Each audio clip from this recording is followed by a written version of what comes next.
Hi, this is Ben Bursma. I'm going to try my week 11 post a little differently. I'm going to be doing a screencast, which records my screen as I kind of explain my thoughts. So bear with me. I will undoubtedly make some mistakes or fumble over my words. Um, the two assessments I'm looking at this week are the National Assessment of Educational Progress, the NAEP, and also the PISA Problem Solving Assessment. Click this. So I teach fourth and fifth grade, so I took a look at the fourth grade electrical circuits activity. On this web page, it kind of just shows us the directions and materials for electrical circuits. We got light bulb holders, battery, alligator clips, mystery boxes, toothpick, straw, paper clip, and we'll go to the first question. In this question, we got a diagram that shows a circuit. The student is supposed to set up their materials just to make sure that, yep, their light bulbs work up, their materials are working. Now, once they've done that, the first question asks, what is a complete circuit? It follows that up with, what did you see in diagram 4 that tells you the circuit is complete? I'm not a huge fan of this question. I think it shows a view of science understanding not so different than the ones I'm used to seeing on standardized tests. Hands-on materials aren't necessarily needed to answer this question. What is a complete circuit? That's a straightforward, do you know the definition of a complete circuit or do you not? In fact, the answer, a complete circuit, is a circuit that is closed, does not tell me as a teacher a whole lot about what the student actually knows. Do they understand what that means, or are they just saying that, words they've heard and have memorized? I like the follow-up question a little more because they have to explain what it is using the materials in front of them. Let's go on to part two. Part two is about the conductors. Kids are using the straw, toothpick, and paper clip. And they are asked to make a prediction. They may circle more than one, predict which of the three objects will conduct electricity, the straw, toothpick, or the paper clip. So this student picked the paper clip, and that's a sample correct response because a paper clip is metal. Now, on one hand, I like this idea that kids have to make a prediction. I think prediction is a huge part of doing science. What I don't like is how we're asked to score this question. In order to get complete points, the student has to select paperclip and explain that the paperclip is made of metal. I don't think that, at least in my view of science understanding, a prediction doesn't have to be right. What's more important is that a student can reason and explain their prediction, that they have evidence to back up their thinking, maybe a prior experience or something they've done. If we're grading the way they've asked, we really don't need a good reason. We're just really asking, do students know what a conductor is? Do they know that most conductors are made of metal? Again, hands-on materials aren't really necessary for this question. It could simply be which one of the three is a conductor and why. Um, Students do, though, in the next part, they have to design a test to see, okay, well, how can you find out which one of these conduct electricity? And they need to draw a diagram, which I like a lot. Kind of reveals the importance of students representing in the world around them, model making, uh, and then they had to, using their experiment, test and write down their observations, what happened. Straw, toothpick, paperclip. I like this a lot too. I like that students have to work on their scientific skills of observation. We'll move on to part 3. Now in part 3, this is the first diagram. And then in part 3, they have to add a second bulb to the circuit. Simple observational question, what do you observe about the brightness? So we're looking at one factor, how does it change?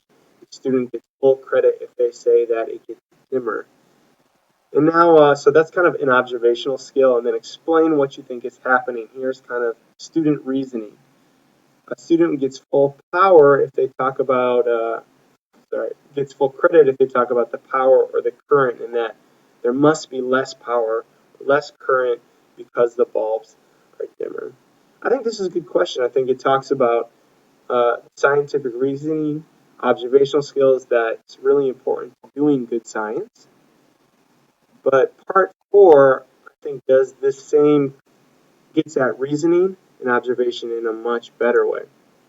Part 4, we get these mystery boxes. In one box, there's wires of the light bulb.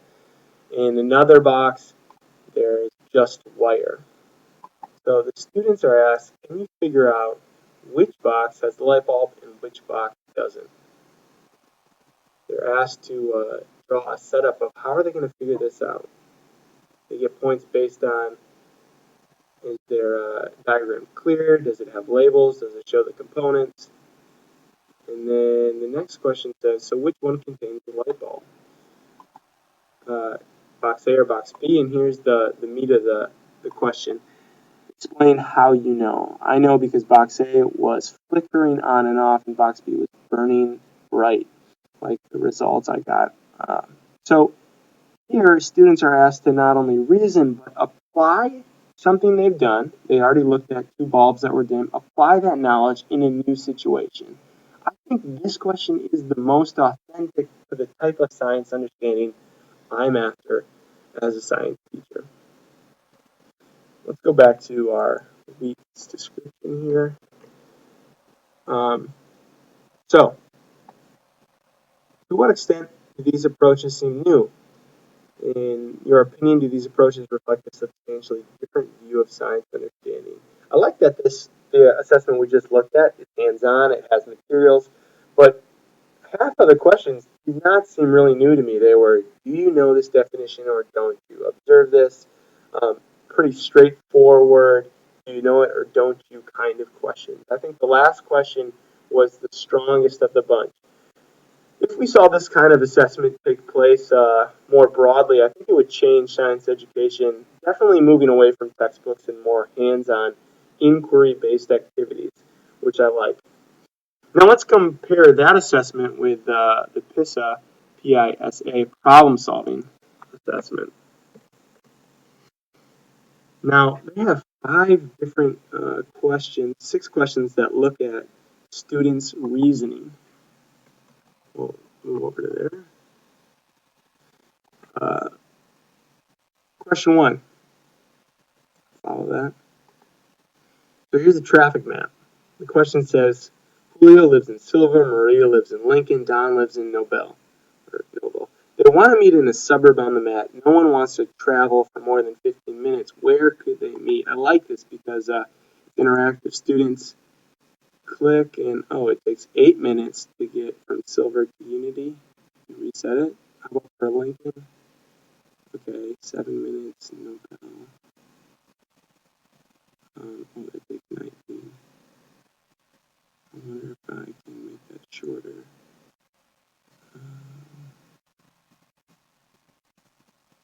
Okay, that's way longer. So students have this set criteria. I need to find a point that works for my criteria of all 3. Again, this assessment is looking really at problem solving. Can students satisfy a set of constraints? And the arithmetic is kind of taken out of it because it's added up for them. I like this level. I like this question. 1, because of how it allows students to kind of interact with the material and play with it until they satisfy the constraints of the problem. And I also like that it seems very practical. I could imagine this kind of question happening in real life. Let's go back to another one. Climate control, level 3. Here we have an air conditioner with 3 different controls, and the question says, Find whether each control influences temperature, humidity by changing the sliders. So it's like you have no instructions for your new air conditioner. You need to work it. You need to work out how to use it. Again, a very realistic, lifelike situation.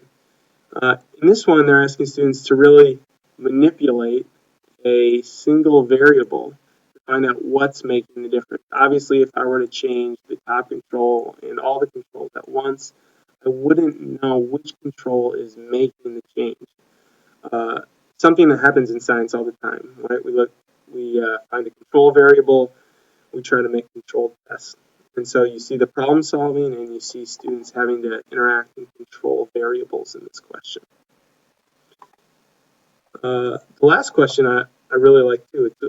There's a vacuum cleaner, a robot. I can start it, and the robot does this thing. Question 3 says the vacuum cleaner behavior follows a set of rules. Based on the animation, write a rule that describes what it does when it meets the yellow block. So I'm watching the robot, and I have to watch it again. I have to kind of think logically about what rules does it follow. A programming type question. This is the kind of question that I think really gets at what's at the heart of STEM education.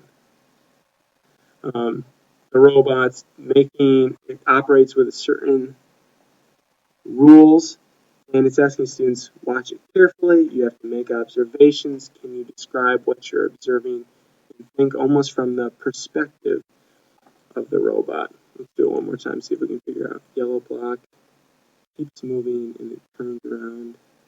Okay. It looks like it pushes a yellow block until the yellow block hits something, and then it does a 180-degree turn. Is the rule it follows. If I were to think about this assessment, this does seem really new. I have never taken a standardized test like this, neither as a kid or I haven't seen my own students take a test like this. I think it would change the way we think about science education. It would force us as instructors to come up with experiences for our students that give them more agency, that let them manipulate and interact things more. There's less of a, you have to do it my way. There's a right way to do this and there's a wrong way. It's more like students use their reasoning, their observational skills to try to figure out the right answer. The other thing I really like about it is that it's pushing science education into really realistic problem-solving situations. In our the hands-on activity one where we had a light bulb and a circuit, for me, there's some great science there, but it isn't necessarily realistic and everyday problem. I think we can maybe change that if we give a kid a flashlight and batteries and we had questions about how the flashlight works. That would be moving that assessment more towards the kinds of things that are talked about in this PISA assessment. So that's my screencast. That's some of my thoughts. Thank you if you stuck with me the whole time. I'm impressed if you did. Feel free to write some comments and questions you have.